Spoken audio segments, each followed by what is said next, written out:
sétimo ano, boa tarde, boa noite. Eu espero que essa videoaula te encontre bem. A gente ainda não sabe quando será nosso retorno, né? A coisa tá bem complicada ainda.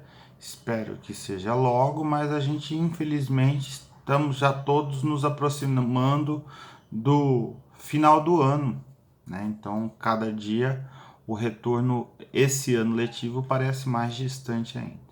Bom, hoje eu vou falar das páginas 140, 141, 142 do seu livro, falando sobre o tráfico negreiro, sobre a vinda dos escravos negros para o Brasil. Esse é, com certeza, o tema mais triste de ser trabalhado em sala de aula, porque com certeza é o período mais horrendo da história do mundo, tá? Em que a escravidão de povos africanos se tornou normal. O Brasil escravizou homens e mulheres negras do século XVI até o século XIX. Durante quase 400 anos, nós escravizamos outros seres humanos simplesmente pela cor da pele deles. Uma coisa horrenda, tá? Mas é algo que eu tenho que falar. Então, primeira coisa que eu quero é que você olhe aí o mapa, tá? Da página 140, que eu estou colocando aí na tela para você, como eu sempre faço, para você ver de que regiões da África vinham esses homens e mulheres escravizados para o Brasil. Lembrando que eles vinham principalmente para Salvador e para o Rio de Janeiro. Olinda, São Luís também, claro, mas o maior número de escravos vinha para Salvador e do Rio de Janeiro. Inclusive, se você for para essas regiões, essas 4 cidades que você está vendo aí no mapa no Brasil, na América do Sul, você vai ver que a quantidade de pessoas de pele escura, pele negra, são maiores. Por quê? Porque muitos dos antepassados foram escravizados, tá? Isso acho que está claro para vocês. Bom, do lado da África, a região do Império do Songhai, tá? Que a gente já falou em outros momentos e tudo mais, mas tem lá o nome das cidades. Eu vou ler o nome das cidades. Cabo Verde, São Jorge de Mina, da Mina, na verdade, Benguela, Moçambique, Mombaça são as cidades principais. O número de escravos que vieram para o Brasil, tá, é o maior número de qualquer lugar do continente americano. Para vocês terem ideia, os Estados Unidos hoje, 10% da população norte-americana, estadunidense, é de pessoas de origem negra. Aqui no Brasil, isso passa com tranquilidade da metade da população. Nós trouxemos uma quantidade gigantesca de pessoas para cá. Esses escravos, eles eram capturados no interior da África por alguns povos africanos, tá? E eram vendidos no litoral para portugueses, ingleses, holandeses, espanhóis, mas principalmente, que é o que nos interessa aqui, para portugueses. E eles eram trazidos em navios que a gente chama de navios negreiros ou tumbeiros, porque eram túmulos, né? A mortalidade de escravos era altíssima, altíssima, tá?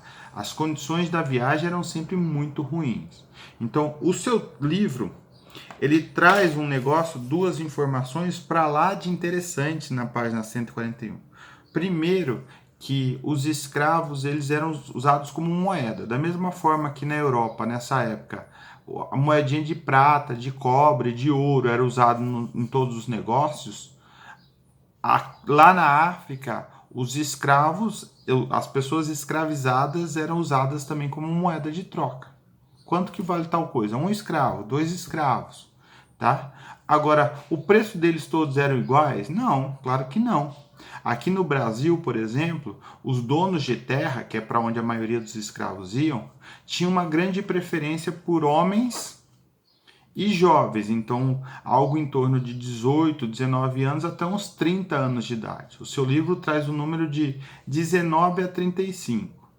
Se fosse mais velho, obviamente valeria menos, quanto mais velho, menos vale. Se fosse mulher, valeria menos ainda.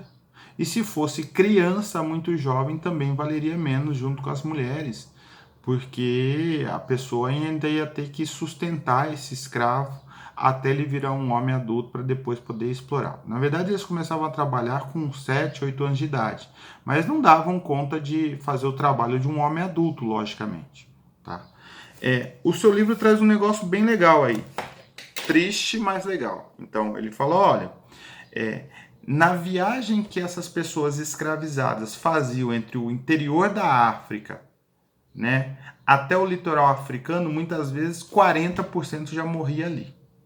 Dos que chegavam no litoral africano, eram embarcados, tá? 15 a 25% morriam na travessia, dentro do mar. Tá? Nesses 30 dias, 40 dias, às vezes menos. Se fosse para a Bahia, por exemplo, era mais perto, mais fácil. E aí depois uma galera ainda morria no transporte até as fazendas no interior do Brasil. Mas esse número não é computado aqui. Então, a probabilidade dessa pessoa ser capturada no interior da África e chegar viva na fazenda aqui no Brasil era uma probabilidade relativamente baixa. Normalmente ela morria no meio do caminho. E, convenhamos, quem assistiu aquele filme sensacional chamado Pantera Negra, tá? Sabe muito bem que o destino de uma pessoa que não morria era ser escrava. E era muito melhor morrer do que virar um escravo aqui no Brasil e passar o resto da vida sofrendo, apanhando e tudo mais para trabalhar.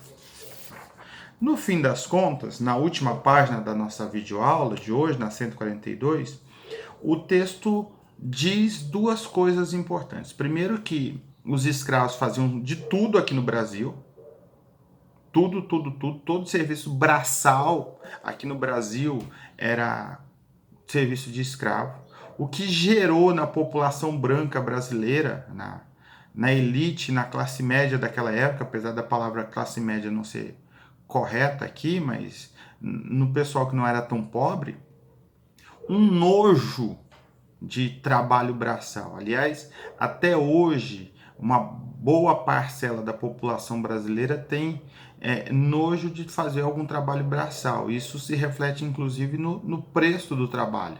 O trabalho braçal ele sempre custa menos, o que é, obviamente, muito injusto, porque ele é um trabalho extremamente cansativo e deveria ganhar a mesma coisa de um trabalho dito intelectual, tá? Acho que isso está claro para todo mundo, tá?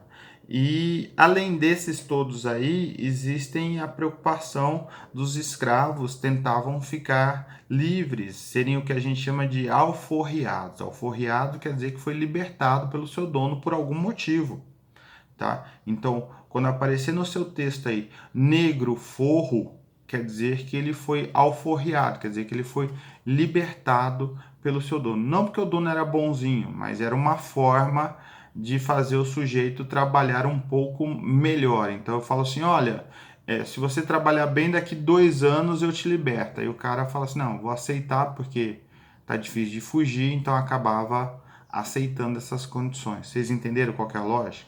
A alforria era um prêmio para trabalhar bem. Lógico que ser escravo era sempre algo terrível, né? Nunca era bom. Tá? Que isso fique muito claro para todos vocês. Bom, é isso. Beijão. Tô morrendo de saudade de vocês. Até a próxima videoaula. Tchau, tchau.